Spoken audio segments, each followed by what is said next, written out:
बात नहीं। नहीं, पढ़िए पढ़िए। मैं जल भराव एवं चकबंदी की समस्या के बारे में इस महान सदन का ध्यान एक अति लोक हित के विषय की ओर दिलाना चाहती हूँ कि क्षेत्र के निम्न गांव में जल भराव की समस्या विकराल रूप धारण कर चुकी है, जिससे खेतों में पानी भरा हुआ है।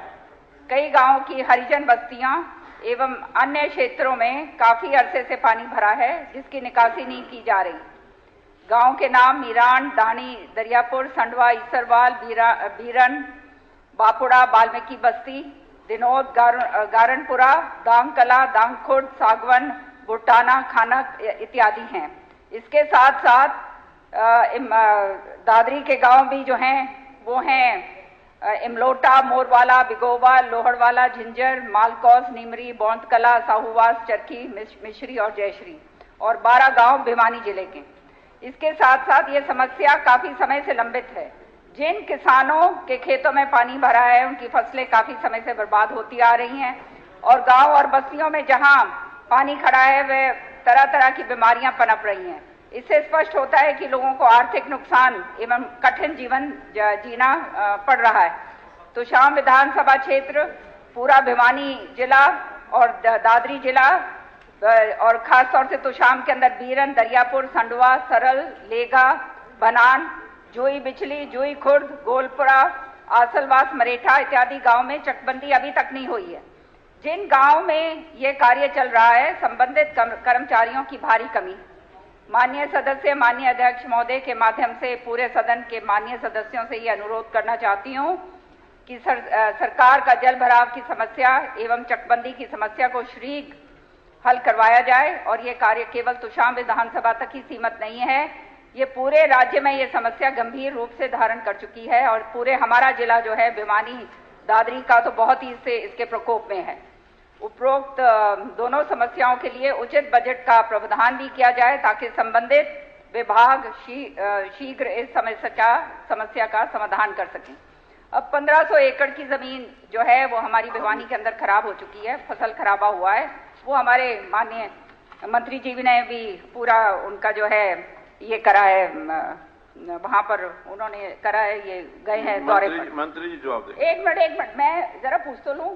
नहीं, जवाब देंगे, उसके बाद फिर प्रश्न पूछ लेंगे। चलो।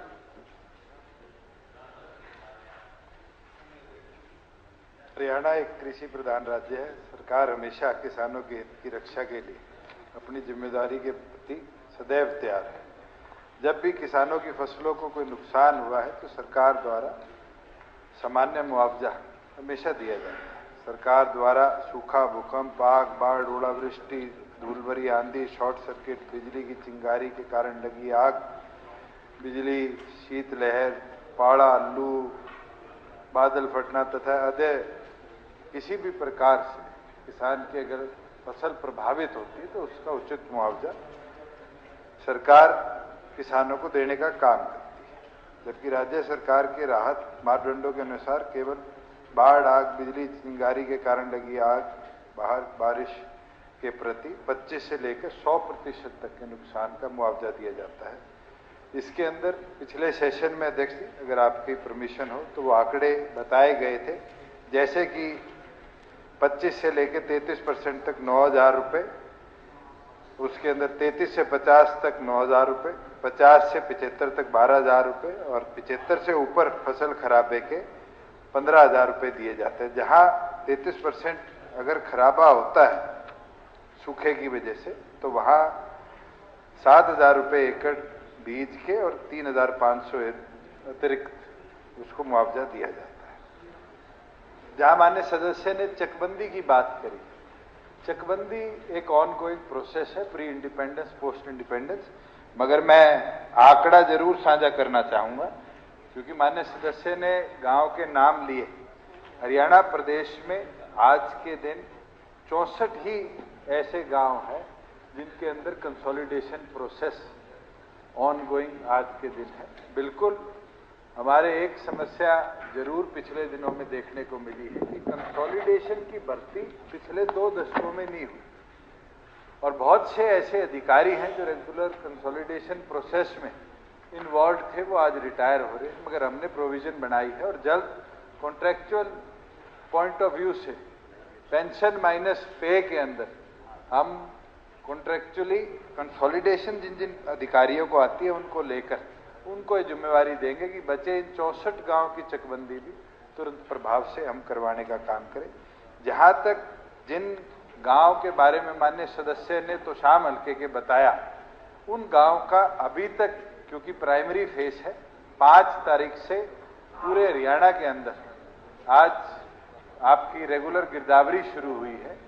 डिप्टी कमिश्नर द्वारा जैसे ही आपके फसल खराबे की रिपोर्ट सरकार के पास आएगी, फसल बीमा योजना के जो कवर्ड फार्मर्स हैं उन लोगों तो वहां पर कवर किया जाएगा, वहीं दूसरी ओर पर जो बचे हैं सरकार उचित मुआवजा उन लोगों को इन प्रोविजंस के तहत देगी।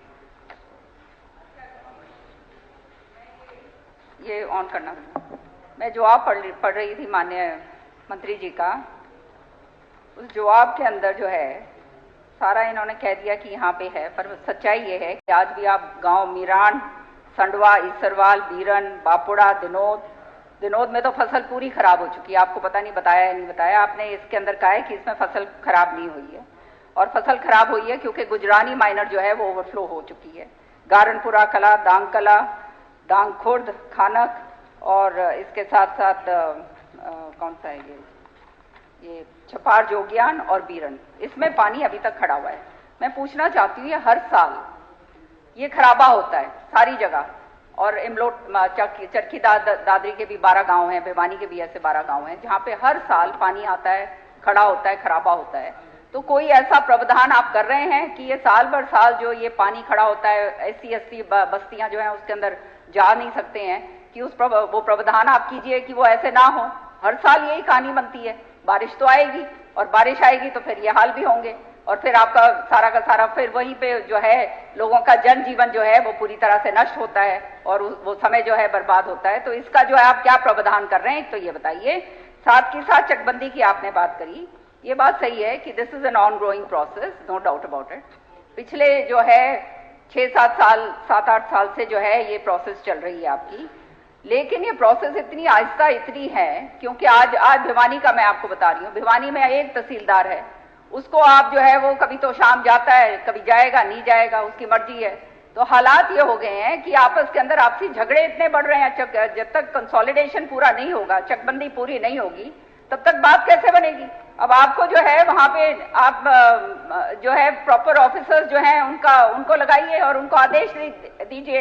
यहाँ पर ये जिस तरह से ये टाइम फ्रेम आप दीजिए, ऑनगोइंग प्रोसेस का मतलब क्या होता है, ये जिन गांव के अंदर आप शुरू कर चुके हो पिछले 7-8 साल के अंदर, एक टाइम फ्रेम तो आपको ऑफिसरों को देना चाहिए कि ये टाइम फ्रेम के अंदर ये खत्म हो जानी चाहिए।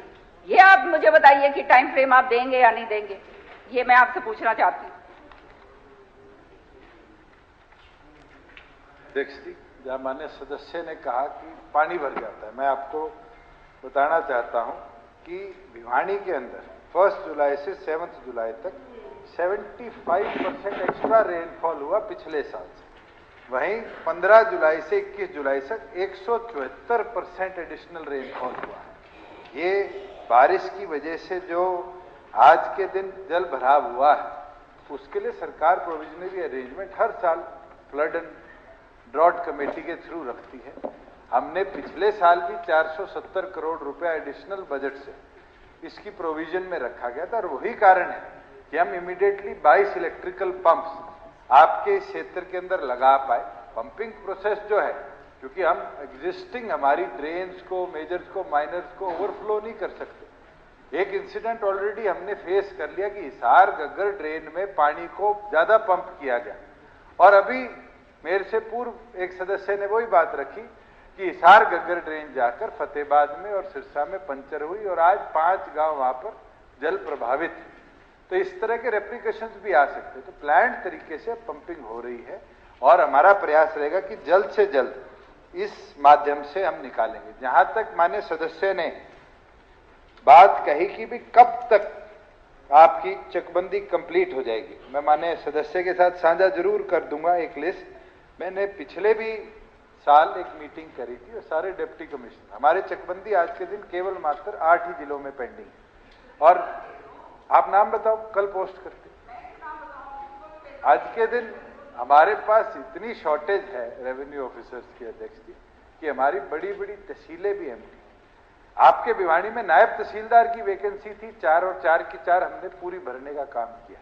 अभी जैसे ही हमारे अंडर ट्रेनिंग जो तहसीलदार थे वो आएंगे, उनको भी इमीडिएटली एक को भिवानी लगाने का मैं काम करूंगा। दूसरी ओर एक चीज और इस बार हम करेंगे, जहां जहां क्रॉप लॉसेस हुए एडिशनल रेनफॉल के कारण, अध्यक्ष जी 20 से 25 अगस्त के बीच में जब भी हमें सैटेलाइट इमेजरी मिलेगी, उस पूरे क्षेत्र का हम सैटेलाइट इमेजरी के तहत उसको भी टैग इन करेंगे, जिससे एटलीस्ट हमें एग्जैक्ट ये पता चले।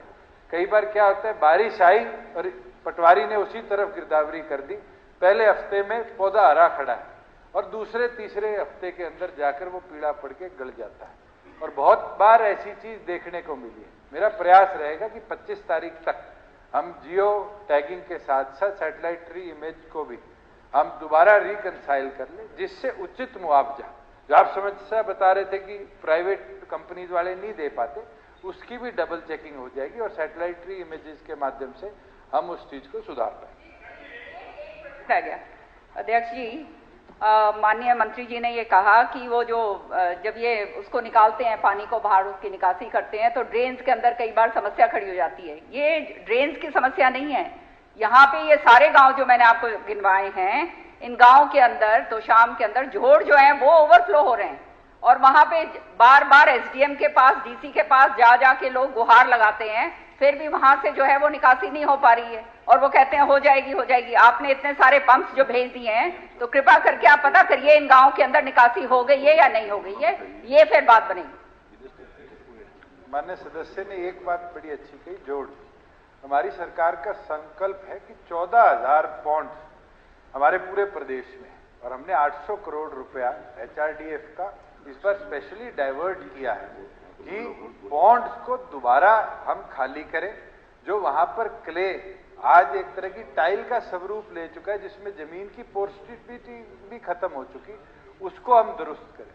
और ऑलरेडी 6,000 पॉन्ड पूरे प्रदेश के अलग अलग क्षेत्र में इस ऑनगोइंग प्रोसेस का पार्ट बन रहे हैं। माननीय सदस्य अगर देखना चाहे तो पॉन्ड अथॉरिटी की जो वेबसाइट है, आप इन 17 गांव का भी किस किस डेट से आपके उस पॉन्ड का दोबारा डिगिंग और उसकी ब्यूटिफिकेशन के साथ साथ नई टेक्नोलॉजी की जो इम्प्लीमेंटेशन है उस पर होगी, वो डेट्स आपको अवेलेबल मिलेंगे। आपने एक ये जो डैमेज के नॉर्म्स बताए हैं, उसमें आपने वे crop damage is less than 33% and above में आपने कहा है। डैमेज जब है 25 to 33%, तो आप 9,000 रुपीज पर एकड़ for wheat, paddy, cotton and sugar cane, and ₹7,000 per एकड़ for mustard and other crops. और आगे कहते हैं कि 33 से लेकर 50% भी जो है डैमेज होगा, तो भी आप you will give the same amount, ₹9,000 per एकड़ wheat, paddy, cotton and sugar cane, and ₹7,000 per एकड़ मस्टर्ड एंड अदर क्रॉप्स। तो ये why is the compensation the same? जब खराबा अगर ज्यादा है तो इसके अंदर तो आपको बढ़ाना चाहिए, किसान को ज्यादा मुआवजा मिलना चाहिए। माननीय सदस्य इस सदन की कई बार मेंबर रही है। There used to be 4 categories, 25 to 33, 33 to 50, 50 to 75 and above 75. In the last year financially we took a decision कि 25-33 और 33-50 को 2 कैटेगरी ना रखते। कागजों में 2 दिख रही है, हमारा हरियाणा में 25-50, 50-75 और 75 अबव 3 ही कैटेगरीज है और उसके अंदर मुआवजा दिया जाता है। Thank you.